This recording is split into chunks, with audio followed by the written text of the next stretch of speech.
삼부 시작했습니다. 이 자료가 길다 보니까 네. 아마 쫓아오신 분들이 이렇게 많을지 모르겠네요. 1부, 2부는 좀 어떻게 보면 일방적으로 자료를 보면서 저희가 세미나를 진행했으니까요. 한번 그런 요구들도 많으시더라고. 중간중간 제가 개입하기보다 쭉 들어보고 싶다 그래서 그런 것도 있었는데 3부는 좀 얘기도 나누면서 네, 진행하도록 하겠습니다.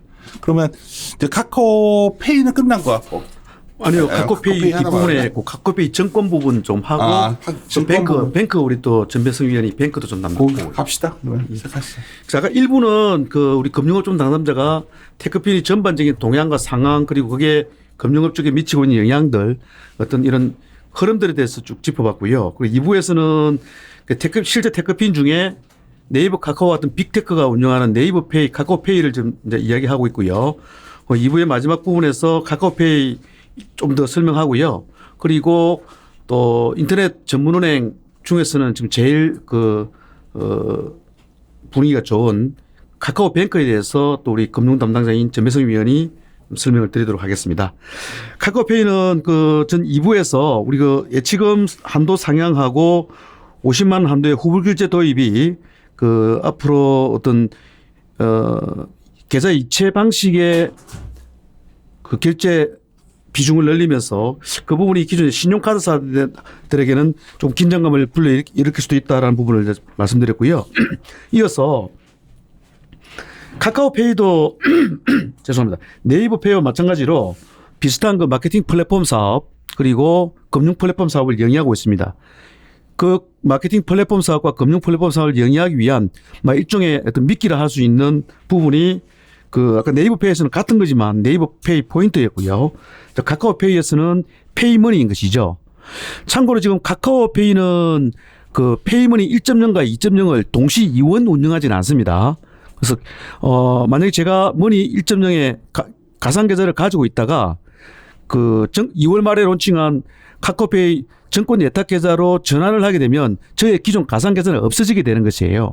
대신에 아직까지도 전환을 하지 않고 있다 그러면 저는 1.0 계좌를 가지고 있는 것이죠.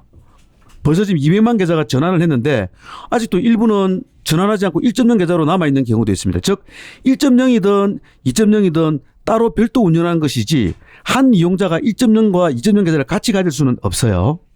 그렇습니다. 그래서 어쨌든 1.0 단계이든 2.0 단계이든 그 안에 계좌에 페이머니가 있잖아요.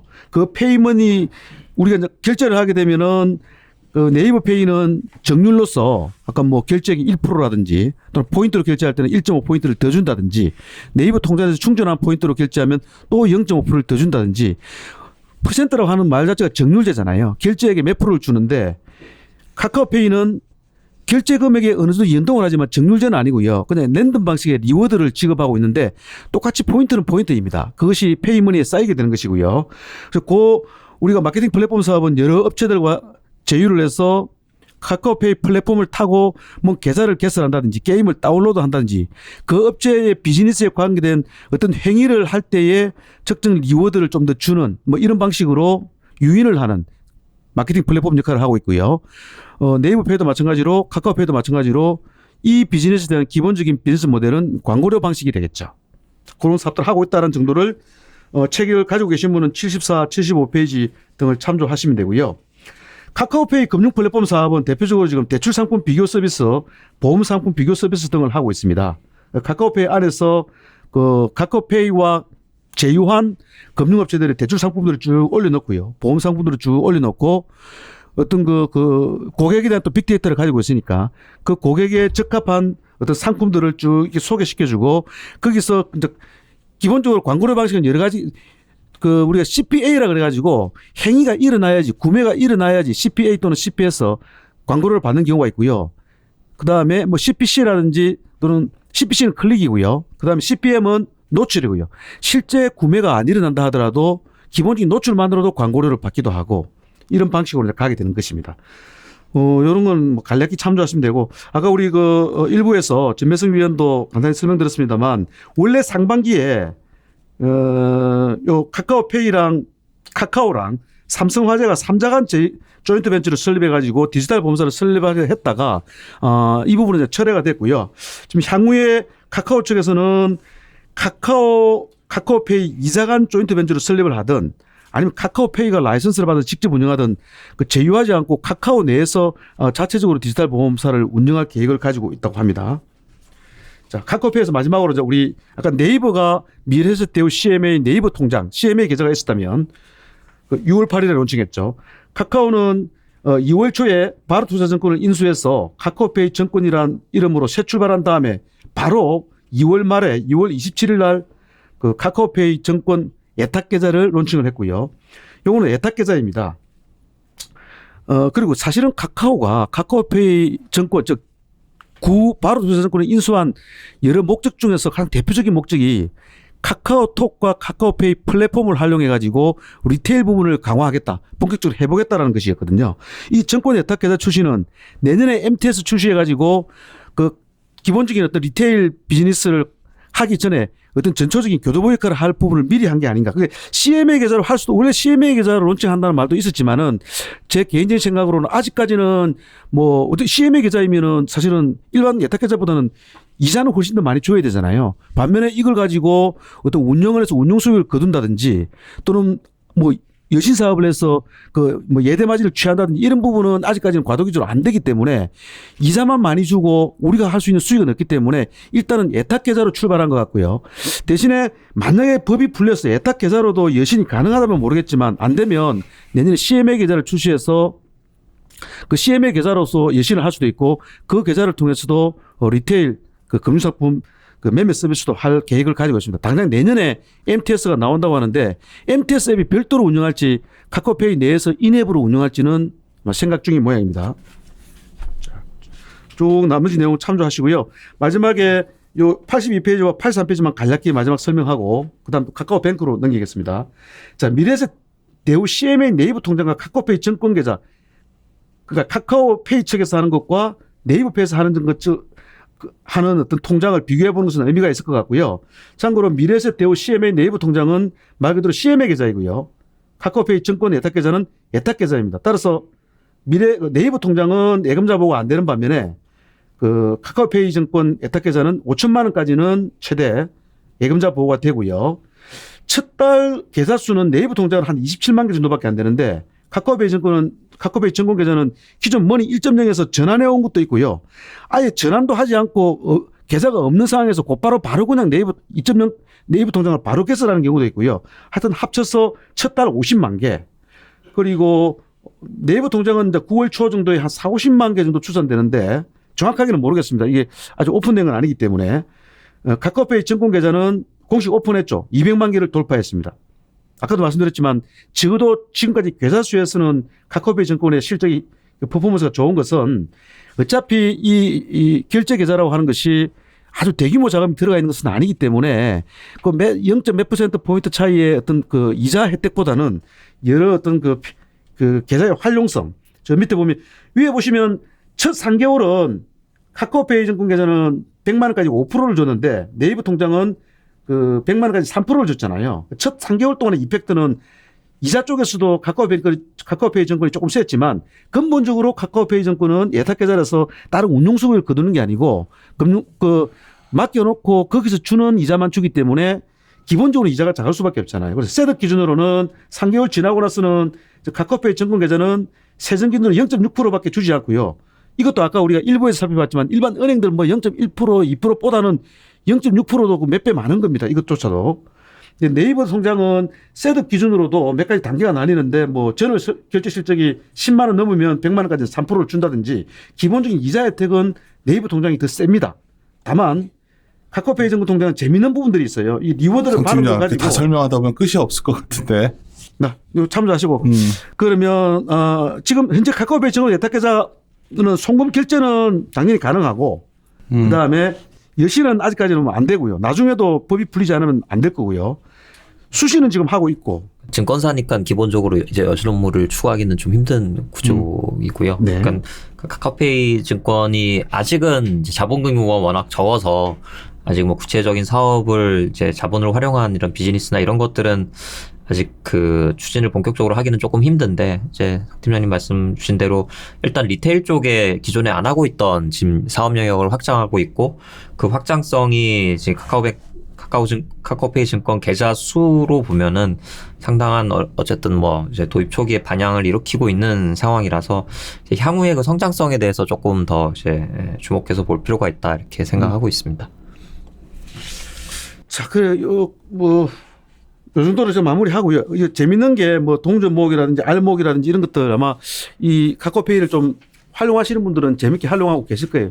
저 같은 경우는 자동 투자를 해놨더니 한 5만 원 정도를 넣어놨는데 매주 6원씩 지금 자동적으로 리워드를 받고 자동 투자를 신청해놨기 때문에 제가 선정한 그 소액 펀드에 매주 6원씩 펀드 투자가 되고 있습니다. 뭐 이런 악의적인 어떤 재미들, 그러니까 활용성들. 이게 그 지금 뭐 펀드 시장이 사실 많이 죽어 있는데 이쪽과 관련해서 이제 소액 자산 관리 뭐 이런 실험적인 모델을 좀 운영을 하는 것 같아요. 그래서 일반 그 규모가 그렇게 큰 자산가들이나 이런 분들 대상으로 하는 게 아니라 저희 같이 이제 소액으로 그냥 그 잔돈 형태로 남아 있는 금액을 뭐 자동 투자시켜주는 일종의 이런 식의 금융 투자 플랫폼 이거를 지금 결국 구상을 하고 있는 거기 때문에 그런 거를 이제 첫걸음으로 좀 시작하는 단계다 이렇게 보고 있습니다. 이게 의외로 별거 없는 것 같긴 해도 이 티클모어 태산이라고 지금 퍼포먼스가 상당히 좋아요. 물리적으로 지금 그 펀드 투자 건수도 지금 가파르게 증가를 하고 있고요. 금액도 꽤 되고. 그러니까 인당 금액이 그렇게 크지 않아서 그렇지 건수로만 보면은 그래도 좀 건수로 많은 보면 사람들. 지금 한 20만 건 정도가 계속 소액 투자, 펀드 투자가 일어나고 있는 그런 상황입니다. 그 제가 카카오뱅크 간단하게 조금 현황하고 이제 전망하고 좀 말씀을 드리고 언론에서는 이제 카카오뱅크가 너무 과대평가된 거 아니냐 뭐 이런 얘기를 하던데. 네. 그 사실 그렇긴 하다고 생각은 합니다. 왜냐하면 이제 금융업종 지금 현재 뭐 특히 뱅크도 이제 은행이니까 은행주의 밸류에이션이 장부 가치의 절반도 안 되는 수준에서 지금 다 거래가 되고 있는데 지금 언론에 보도되고 있는 카카오뱅크의 가치는 뭐 최소 이제 PBR 뭐 2배 이상씩을 다 지금 이제 언론상으로는 나오고 있기 때문에 이제 그런 관점에서 보면 상당한 프리미엄을 가지고 가고 있고요. 근데 이렇게 보면은 그래서 제가 좀 피어로 좀 비교해 볼 수 있는 해외 상장된 인터넷 뱅크가 있나라고 살펴봤는데 일본의 세븐뱅크라는 곳이 있거든요. 그래서 여기는 보니까 페이지는 114페이지인데 수익성도 괜찮고 PBR도 1.5배. 근데 과거에는 이게 좋을 때는 그러니까 한참 성장성이 부각될 때는 PBR 2배에서 3배 정도도 받았었던 상황은 있었습니다. 그래서 그런 기대감이 지금 조금 이제 카카오뱅크의 밸류에이션에 반영되는 거가 아닌가 이렇게 생각을 하고 있고 카카오뱅크 현황에 대해서 간단하게 말씀을 드리면은 일단은 성장세가 상당히 가파르죠. 그래서 올해 상반기까지 실적을 발표했는데 상반기 기준으로 그 고객 수가 1250만 명을 기록을 하고 있거든요. 그러니까 뭐 지금 대형은행들 기준으로 봤을 때 그냥 뭐 계좌만 터놓고 이용을 안 하는 고객들 말고 실제로 그 활동을 하는 고객 수는 뭐 한 1500만 정도라고 보통 업계에서는 얘기를 하는데 거의 이미 근접해 가고 있는 수준인 거죠. 그러니까 그 자산 사이즈에 비해서 지금 고객 기반이나 이런 거는 상당히 빠른 기간 내에 급성장을 한 거고 이 카카오뱅크의 성장이 얼마나 빠른지를 보여줄 수 있는 데이터가 104페이지의 그림 160번이거든요. 2017년 이제 그 7월에 이제 출범을 했는데 지금 2020년 상반기까지 누적적으로 은행권에서 창출된 신규 가계 일반 대출이라고 하면 대부분 신용대출을 의미합니다. 신용대출이 전체가 62조 정도로 제가 해보니까 계산이 되는데 지금 카카오뱅크에 늘어난 그 여신 잔고가 카카오뱅크 거의 대부분 이제 신용대출이라고 보면은 17조거든요. 그렇게 보면은 MS가 거의 30% 가까이 된다라는 거죠. 그러니까 사실상 그 이 가계 신용대출 부문에 있어서 특히 뭐 저희 같은 이제 직장인들 대상으로 해서는 상당히 편한 이 조회랑 이 한도나 뭐 금리나 이런 것들이 되게 우호적이었기 때문에 그런 거를 바탕으로 지금 급성장을 하고 있는 상황인 거고 지금 이 속도로 간다고 했을 때 이제 카카오뱅크도 상장을 준비할 것 같은데 내년 정도 되면은 이 가치에 대해서 어느 정도까지 평가를 해줄 수 있을지 이게 이제 관심 사항인 거고 제가 그 몇 가지 이제 가정을 가지고 추정해 본 게 106페이지에 있는 내용이고요.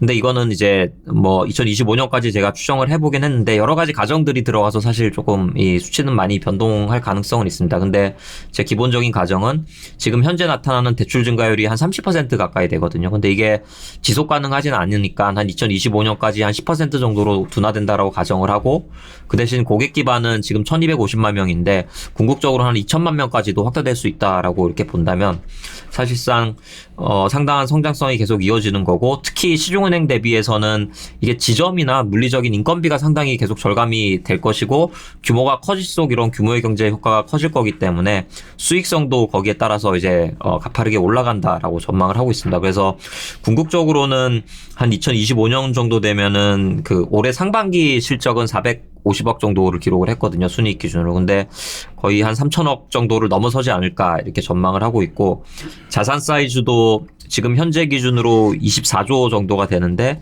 거의 2배 가까이 되는 규모까지 증가한다라고 가정을 했을 때 자본 총계가 제가 예상하기로는 3조 원을 넘어갈 수가 있을 것 같거든요. 3.5조 원 정도.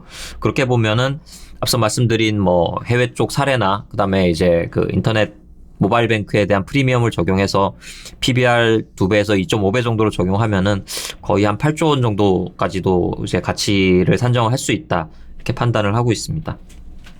아까 본부장님께서 그 시중에 카카오뱅크 가치가 너무 오버밸류 되는 거 아니냐. 그 부분은 뭐냐면 최근에 그 우리사 직원들 일부 퇴사할 때 약간 장외 거래들 가격들은 정권 플러스를 하다 보면은 이 카카오뱅크 주식이 지금 3억 6,500만 주 정도 되는데 그냥 아주 소수 물량 정도가 10만 원 이상 거래되다 보니까 그거를 3억 6,500만 한 사람이 한 45조 되니까 그게 근데 가치를 대변할 수는 없으니까 그렇게까지 볼 수는 없고요. 가격에 장외에서 거래된 건 사실이잖아요. 예, 아주 소수 물량이니까 몇천 주 정도니까. 네. 예. 그렇죠. 이제 사실 지금까지 좀 지루하실 수도 있는데 훅 들어온 거는 제 입장에선 그래요. 제 입장에선 지금 결국 네이버, 카카오, NHN 이런 종목들이 다시 좀 뭔가 힘을 받기 위한 어떤 모멘텀이 하반기에 있는가. 그랬을 때 뭐 카카오 이런 소위 핀테크 부분이 좀 약간 그래도 구체화되는 게 좀 있지 않나요? 정부 정책도 있고. 이미 많이 구체화된 것 같아요. 그리고 그 성장성에 대해서는 지금 입증을 받고 있는 것 같고. 증권주로 뭐 한국 가장 대표적으로 일단 마이데이터 사업자가 연내에 1차 사업자가 선정이 될 거고 내년 상반기에 파이널 사업자가 선정될 텐데 일단 원래 그 시범 사업에서 유일하게 참여했던 페이코는 거의 되지 않겠나 보는데 페이코뿐만 아니라 지금 카카오페이도 다 참여했잖아요. 그래서 지금 우리가 거론하고 있는 상위 테크핀들은 기본적으로 파이널 사업자에 선정될 가능성이 높지 않겠나 이렇게 보고 있고 그것도 근데 이게 이제 이 모멘텀이 첫 출발하는 게 아니라 상당히 진행이 되고 같이 상승에도 많은 도움을 주고 특히 코로나19 이후에 이 부분들이 특히 많이 작동을 했기 때문에 이게 뭐 어떤 특정 단기적으로 확 이거보다는 꾸준하게 계속 이렇게 에너지를 발휘하는 그런 어떤 추이가 되지 않을까. 투자자 입장에서 이제 궁금한 거죠. 예를 들어서 뭐 페이코 가치라는 것도 궁금한 거고, 네. NHN과 연결되는 거니까. 그렇습니다. 그 부분은 특히 중요한. 지금 사실은 테크핀들 상위 테크핀들 중에서는 네이버페이든 카카오페이라든지 뭐 심지어 토스라든지 상장하지 않았지만 토스 이런 것보다는 페이코가 좀 작고 페이코 가치가 작은 거는 사실인데 주가의 어떤 가치 기여도 관점에서 보면 지금 뭐 NHN 시총이 수십조가 아니잖아요. 1조 한 초중반 정도밖에 안 되는데 지금 네이버페이나 카카오페이 이런 것들을 우리가 좀 뭐 8조 9조 정도를 그 전체 가치 기준으로 밸류에이션을 시뮬레이션을 해두었지만은 반면에 페이커는 뭐 한 1조 초반 정도만 했지만 그래서 1조 한 중반 정도 하는 어떤 시총이 그 정도밖에 안 되는 회사에 물론 지분율이 100%는 아니지만은 그 한 1조 초반 정도만 가치 밸류에이션인데도 가치 기여도가 대단히 크다는 거죠. 그러니까 주가는 헤매고 있는 상태에서 그게 궁금한 거예요. 지금 어쩌면 우리가 오늘 NHN이 조금 헤매고 있는 것은 약간 이유가 있습니다. 네. 그러니까 오늘 요 중요한 거 요거 다음에 얘기하고 그거는. 예. 근데 그거까지 다 설명할 수는 없고. 근데 요게 테크핀에 걸려 있는 중요한 포인트가 좀 있으니까. 말해줘. 그 사실은 페이코는 그 독립 앱이지 네이버나 뭐 카카오처럼 국민 포털, 국민 메신저 플랫폼을 가지고 있는 게 아니다 보니까 온라인 결제 쪽에 상대적으로 조금 약하고요. 오히려 오프라인 쪽에 비중을 늘리고 있었는데 코로나19의 수혜는 온라인 결제에 완전 집중화됐고요. 오히려 오프라인 쪽으로 조금 위축되다 보니까 아닌 게 아니라 상반기에 네이버페이, 카카오페이는 결제액이 막 달리는데 페이코 결제액이 조금 정체된 부분도 없지 않아 있었어요. 게임 쪽 규제 완화 이펙트가 생각보다 덜하다는 부분도 있었지만은 그런 부분 과도기로 조금 눌려 있는 것 같고 하반기는 게임 신작으로 내년은 마이데이터를 위시한 테크핀 쪽 모멘텀으로 해가지고 다시 또 힘을 낼 수도 있겠죠. 오케이. 그러면 카카오뱅크 가치는 뱅킹 애널 입장에서는 어떻게 보여요? 예, 그러니까 제가 산정한 가치가 113%. 추정한 부분에 따르면은 이것도 뭐 개인적인 판단입니다. 물론 이제 PBR을 몇 배를 적용해야 될 것인가라는 부분인 건데 그 실적 추정을 해본 바에 따르면은 그 2023년 정도 이후부터는 ROE 10% 이상 기록이 가능하고요.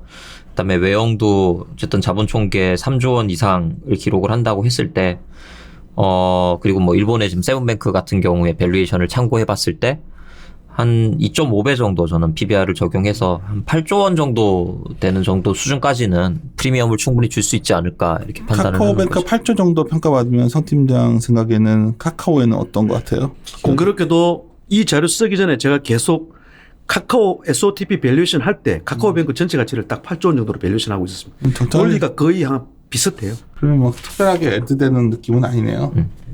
그러니까 주가가 어느 정도 반영을 좀 하고 있는 것 하고 있다고 같고 그리고 또 봐요. 그러니까 저는 이제 금융 쪽에서 본다라고 할 때도 사실 상대적으로 기존 은행주나 아니면은 뭐 전통적인 이제 그냥 수익 모델을 가진 회사들 같은 경우는 지금 밸류에이션이 계속 조금 이제 떨어지고 있는 상황들이 지금 빠르게 변화하고 있는 이런 이제 좀 부분들을 많이 반영을 하고 있는 것 같아요. 그래서 제가 그냥 관심적 종목으로 실어놓은 이제 미래세대우나 한국금융지주의 주가가 최근 들어서 그래도 조금 상대적으로 좋은 부분이 이런 디지털과 연계된 스토리들을 조금 접목시킬 수 있는 부분이 있다 보니까 조금 이제 그래도 차별화된 행보가 나오더라고요. 부분들이 좀 있는 거고 반대로 이런 변화에 좀 뒤처지는 모델을 가지고 있는 금융사들 같은 경우는 뭐 실적이 그냥 현 수준을 유지함에도 불구하고 밸류에이션 프리미엄은 좀 급격하게 떨어지는 느낌이거든요. 그래서 이러한 외부적인 환경 변화에 분명히 좀 많이 그 위험 요인으로 느끼고 있고 실제로 좀 대응하기 위한 방안들도 지금 세우고 있는 그런 단계인 것 그러니까 같습니다. 한국금융지주랑 미래에셋대우 삼성화재를 한 거에 대해서는 전혀 저는 이견이 없고 상당히 긍정인데 이제 제일 궁금한 게 형진이야. 결국은 이 자료든 어쨌든 간에 결론에 가면 네이버 카카오의 비중을 좀 더 늘려야 되냐 아니면 좀 줄여야 되냐 이런 부분에 대한 고민 아닐까요? 어때 보여 이 시점에서 최근에 대한 조정을 좀 받았는데 개인적으로는 단기적으로도 네이버 카카오를 의미 있는 수준 상당히 줄이는 것을 리스키하다고. 네, 저도 동의해요. 예. 이 대세니까요. 그리고 실제 뭐 트래픽으로 보여주든 어떤 실적으로 보여주든 그냥 말만 무성한 게 아니라 올해 들어와가지고 여러 가지 지표별로 확실하게 숫자로 또 보여주고 있기도 하고. 근데 4분기, 3, 4분기는 어떤 것 같아요? 네이버 카카오는 오늘 이 자료가 굳이 테크핀 자료다 보니까 테크핀이 국가에서 이야기하고 있지만 하다못해 최근에 언택트 어떤 플랫폼 관련해서도 테크핀 못지않게 그죠? 또 컨텐츠 쪽이라든지 게임 쪽이라든지 커머스 쪽이라든지 그리고 언택 쪽은 아니지만 또 모빌리티 쪽이라든지 이런 다양한 어떤 굵직굵직한 가치 요소들이 많기 때문에 그 하나하나가 다 또 모멘텀으로 작동하고 있고 서로 로테이션하면 작동하고 있기 때문에 단기에 빠르게 올랐다는 것 외에는 다른 부담은 없습니다. 실적 흐름도 하반기는 당연히 더 좋을 것이고요. 지난번 우리 2분기 리뷰 자료도 이야기했듯이 오늘 이 자료하고는 굳이 관련은 없지만 네이버 같은 경우에 그 광고 쪽이 특히 그 디스플레이 광고 쪽이 코로나19에 어떤 네거티브 영향을 입을 거라고 봤는데 기존의 전통적인 디스플레이 광고는 영향을 입었지만 그 성과형 광고 네이버 플러스 쪽이 엄청나게 그 호주세를 보이면서 오히려 그쪽도 확 성장했고 하반기에는 뭐 거의 훨씬 더 성장한다고 얘기했잖아요. 그래서 지금 코로나19가 촉발한 이 언택트 쪽에서의 어떤 그런 단순한 분위기뿐만 아니라 각 부문마다 숫자로도 훨씬 더 좋아지고 있고 하반기로 갈수록 더 좋아지는 그런 그림이라고 봐야 되겠고요. 그리고 카카오도 또 카카오 게임즈가 최근에 이제 좀 셋업되는 초기 주가가 셋업되고 있지만은 요 4분기에 어쨌든 엘리온이라고 하는 그 배틀그라운드 개발사인 크래프톤의 엘리온이라고 하는 현재로서는 가장 큰 기대작이, 다만 이게 장르가 PC MMO다 보니까 컬러를 정확하게 예단하기가 조금 애매한 부분이 있어서 조금 봐야 되겠습니다만 그게 또 4분기에 론칭 예정을 앞두고 있고요. 그 오늘 자료와는 상관없이 두 회사를 보자면 어떤 의미 있는 모멘텀들이 로테이션 하면서 계속 돌아가고 있는 그런 상황이라고 볼 수 있겠습니다. 그래요.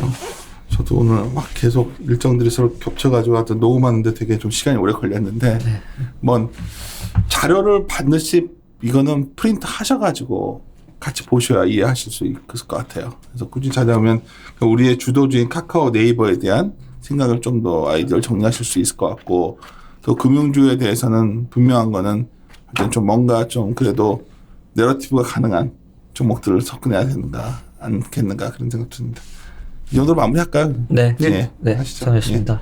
예, 이리 오너라, 이리 오너. 이리온.